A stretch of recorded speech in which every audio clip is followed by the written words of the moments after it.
Just before Zelensky was due to sign the deal, he was telling the Democrats he didn't like it, and they supported his opposition. They encouraged him not to sign.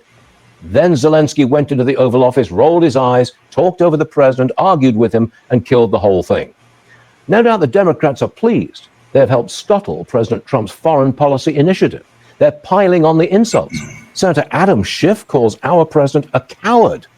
Democrat Congressman Seth Moulton says Zelensky's a hero for standing up to Trump and Vance, who he calls puppets. Perhaps the left believes that Trump can be demonized again. Is this the return of Trump derangement syndrome, maybe? That doesn't do America any good at all, and it certainly doesn't help the people of Ukraine who now have to keep fighting. One last point. In 2022, months after the war broke out, President Biden lost his temper in a phone call with Zelensky. He told him to, quote, show a little gratitude.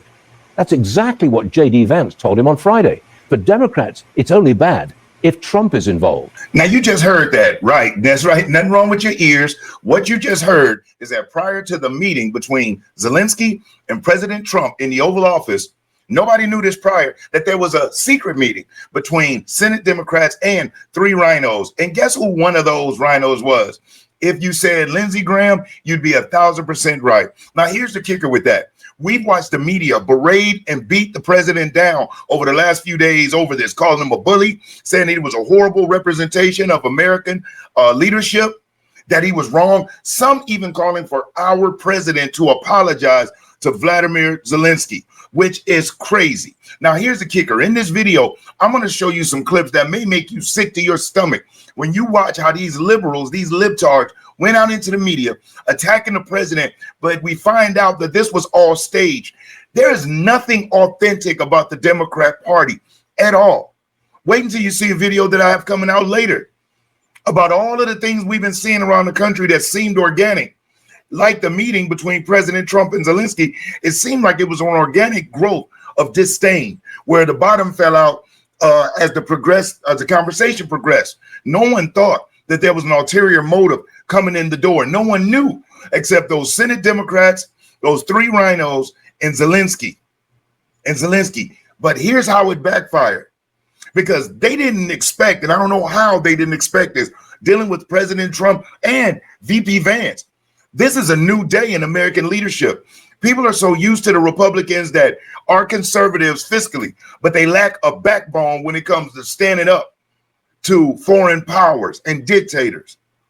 Even Bush, who many thought was a big time wartime leader, no, he wasn't. He's not. He has a vendetta, and as you saw, he led us into a situation that really hurt the country for years that we're still recovering from. That wasn't leadership, that was manipulation, because the real people who are responsible still haven't gotten their comeuppance, I don't believe, yet. Well, they did when President Trump took office and hit them where it hurt. So now we got Zelensky grandstanding in the Oval Office, and we find out that it was due to the Democrat Party. Let me ask you a question in the comment section. Put it in there. Do you believe that that's treasonous? If you do, put yes. If you don't, put no. I'm eager to know. So now in this next clip, I'm going to show Senator Murphy, who along with other Democrats went out into the media, doing interview after interview, going live on TikTok, live on Instagram, live on Facebook, berating the president before it was exposed, this secret agenda going on. Check out Senator Murphy and what he had to say, and then I'm going to follow up with some commentary. Check this out. Between Donald Trump, J.D. Vance, and President Zelensky inside the White House was an ambush. It was a planned ambush designed to embarrass President Zelensky in order to benefit Vladimir Putin. That was an embarrassment. That was an abomination. What you watched was American power being destroyed in the world as everybody watches President Trump become a lapdog for a brutal dictator in Moscow. You know what's funny? Every single president, Ronald Reagan had relationships with Mikhail Gorbachev. They spoke on the phone frequently. That's how they were able to put an end to the Cold War. John Kennedy and Khrushchev.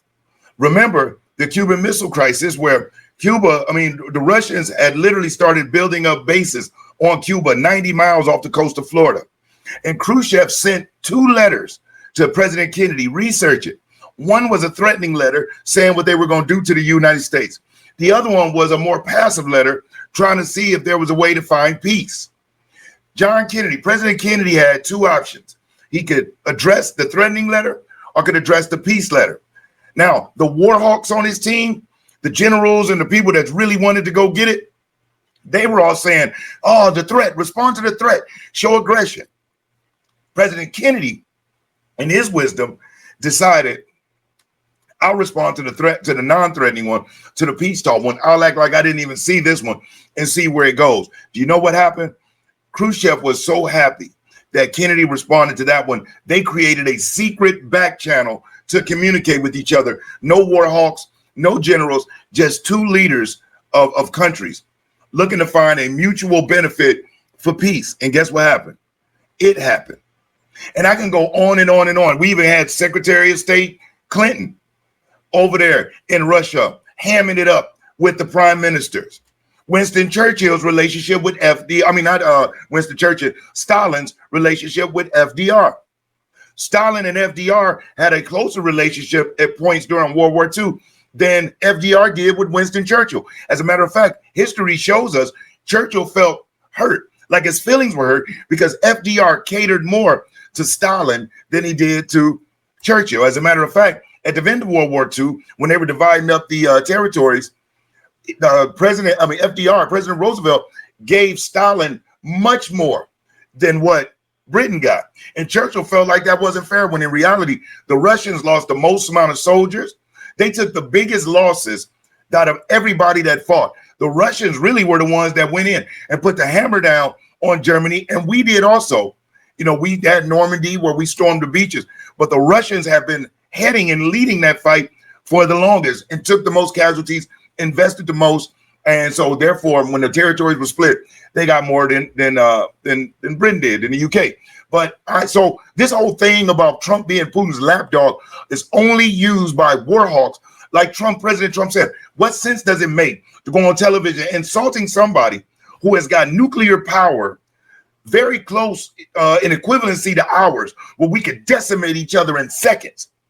If we're trying to bring peace, insulting the other person you're trying to get to the table won't work. And you have to ask yourself, why are these Democrats so forceful when it comes to wanting Ukraine and NATO? They know the moment, I'm talking about the second Ukraine signs that paper, America is instantly in World War III, and our sons and daughters are going to have to go out to fight. And I have a son who is in the armed forces, that is in the military, serving our country right now, my youngest son, Anthony. And I love this country, and he's got to do what he got to do. But the last thing I want to see is him going to fight in wars that could have been avoided. And so we have to watch out for these war hawks as they try to push this agenda. So Senator Murphy comes out, blasts President Trump for looking a certain way, when we find out that may have all been staged by them. So let's check out this article here, where it actually breaks down what's going on. Let me get this off here. So let's look at this, the Economic Times. Let me enlarge it so you can see what's going on. And thank you for being patriots and standing here with me and looking at this and really discovering this with me. It means a lot. Did the Democrats nudge Ukraine's Zelensky to reject mineral deal with U.S.? Here's what the report is saying, and I'm not going to read the whole article, but just a little bit. The fallout from the tense Oval Office meeting between President Donald Trump and Ukrainian President Volodymyr Zelensky just took another twist. A report by New York Post suggests that Democratic lawmakers may have played a role in Zelensky's decision to reject a crucial mineral deal with the U.S., and the outcome might not be what Ukraine needs right now. Vladimir Zelensky's key meeting before the Oval Office drama, according to Senator Chris Murphy, the Democrat from Connecticut, Zelensky's meeting earlier in the day with Democrats had a significant impact on his approach when he finally sat down with Trump at the White House. As per the report, Murphy shared on social media that during their discussion, Zelensky confirmed that Ukraine would not support a peace deal with Russia if it didn't include real security arrangements for Ukraine, reported the New York Post. Now, the kicker with that, as you may have already heard, is the minerals deal is his greatest guarantee of security, because the United States will have a $500 billion vested interest in the $14.2 trillion minerals that they have in Ukraine. Now, the UK and members of from countries in the UK and from the EU are loaning Ukraine money. The UK just lent $2 billion the other day in a loan that's being repaid by the extraction of the minerals and maybe some cash. The United States is saying, hey, let us lock down this land deal where Russia will know, hey, we have a stake there, which means if you go and you hit them, you're affecting our vested interest. Putin now has also extended an olive branch to the United States for a minerals deal. Why? Because it works the same for him. If the United States has a vested interest in Russia, it keeps NATO off of Russia's front porch. And let's talk about this. The media beats Putin down and they go crazy of him. And listen, is he known for doing some nefarious things and evil things? Yes. But let's dig back because this is bigger than Putin. When NATO started, when they were going for peace, the only thing that Russia asked for was that, listen, as you pull in, you know, as we all create NATO, just promise that you will not invade the East. Immediately when NATO was formed, they immediately started going into the East, started taking up, adding different countries to NATO. And now when you're a member of NATO, you make a commitment that if one fights, everybody fights, which means that as these countries were being added into NATO, the closer they got to Russia, the more of a threat it is for the Russian people. And so with this, the Russians felt like they could no longer trust the U.S. because we gave our word that NATO would not infringe on their territory. We did, and therefore they said, okay, well, we're going back to take what they feel is rightfully theirs. It's like in the Ukraine, in the area of Crimea, okay? A lot of Russians felt like they kind of got the shaft because they did not want to be a part of Ukraine when it broke off. So that was one of the parts in the territory that Ukraine claimed as, hey, this is our sovereign land. But in Crimea, you have Russian-speaking people who have Russian traditions, who consider themselves to be Russian rather than Ukrainian. And there were reports that allegedly these Russians were being assaulted and terrorized by the Ukrainian military, some even being unalived allegedly. And so when the word of this got back to Russia, they said, oh, no, you're not going to just take the lives of our people. So they came in, starting to snatch it back. And so that's what this whole thing is about. It's about Putin feeling like the Russian-speaking territories that were once a part of the Soviet Union, that want to be a part of it, he wanted to claim it to protect their lives. The Ukrainian government says, they're ours. And you got to prove that we're taking the lives of your people, or should I say our people that still have Russian loyalty. So now here we are in this big stalemate. And the worst thing about it is that the Ukrainian president, Zelensky, is saying peace is far off in the distance and yada, yada, yada, making all of these demands, but he's not in a powerful position. Now, let's look at this post on X by Senator Murphy, where he completely spills the beans. Senator Murphy just finished a meeting with President Zelensky here in Washington. He confirmed that the Ukrainian people will not support a fake peace agreement where Putin gets everything he wants and there's no security agreements for Ukraine. And the kicker is this: what is the alternative? So what, they just keep fighting it out and we just keep sending money?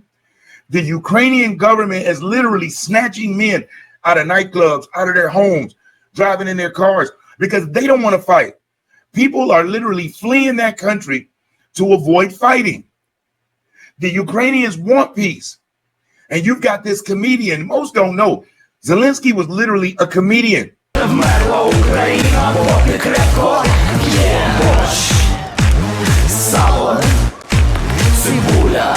He was a comedian, and that's why the Ukrainian people liked him. And he portrayed himself as a man of peace. The moment he won, he threw on the military costume. And the funny thing about it is, Zelensky has never served in the military, ever. But yet walks around in the G.I. Joe outfit playing the role. He's cosplaying a wartime general, a wartime leader, even though he's never been that. But what he is seeming like he is one of the greatest salesmen and people to put together an alleged money laundering scheme ever. Do you know that Ukraine has longly been regarded as the most corrupt country in the world? And the game don't change, just the names. Even Joe Biden knew it. He spoke on it. So ain't it funny that in one of the most corrupt countries in the world, the vice president allows his son to sit on the board for one of the most corrupt energy companies in the country, And then his dad, who was VP, comes over, demands the prosecutor who was digging into the corruption to be fired. And then he says he was replaced with someone who's solid. Now, knowing all the money that exchanged hands and the Hunter Biden laptop from hell, and the fact that Hunter Biden was paid millions of dollars from the Ukrainian government, it's got to, open your mind up. Hunter Biden was literally getting paid over $1 million a year, 100 grand and some change a month, to sit on the board of Burisma while his father was the VP. You can't make this stuff up. So as you watch the media reports, and another thing they're not being honest about is the support the American people have for this war in Ukraine. It's dwindling. So there you have it. The American people are waking up, and we're learning more about this whole Russia and America and Ukraine triangle.